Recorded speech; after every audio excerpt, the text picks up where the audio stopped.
Bismillahirrahmanirrahim. Bursa Umut Kervanı olarak biz de deprem bölgesine destek olmaya devam ediyoruz. Vakfımızın genel merkezinin koordinasyonuyla daha evvelden de mesela bir takım ihtiyaç malzemelerini gönderdik. İnşallah göndermeye devam edeceğiz. Şu anda asıl ihtiyaç şu anda da devam ediyor. Yani ilk haftalarda, ilk günlerde böyle o sıcak anlarda herkes koştu. Şu anda birçoğu geri çekildi. Asıl ihtiyaç şu an hala devam ediyor. Biz Allah razı olsun hayırseverlerimizden. Biz onların desteğiyle bir tır göndermiştik daha önceden. Ondan sonra gıda gönderdik bir sefer. Bu sefer genel ihtiyaç malzemeleri olan battaniyedir, elbisedir, gıdadır vesaire. Onları şu anda yüklemişiz.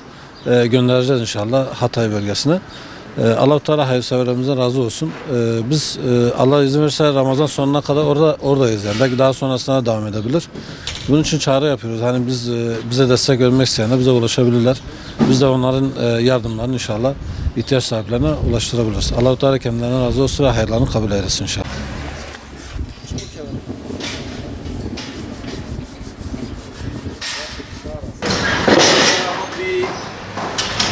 Ey Peygamberim, benim kullarım beni çağırsınlar, bana dua etsinler, onların çağrısına, duasına icabet edeyim.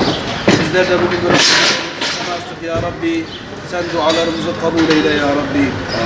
İlahi ya Rabbi, dünya ve ahirette senden afiyetler istiyoruz ya Rabbi. İlahi ya Rabbi, İlahi ya Rabbi, önümüzden, arkamızdan, sağımızdan, solumuzdan, üstümüzden, altımızdan gelebilecek afetlerden, felaketlerden, kazalardan, belalardan sana sığınıyoruz ya Rabbi.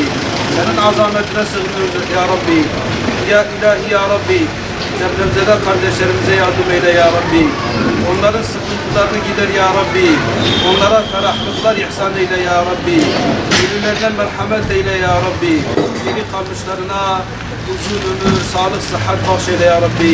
Hastalarına da Şafi ismine şifa ile ya Rabbi. Onların dertleriyle dertlenen bütün müminlerden razı ol ya Rabbi.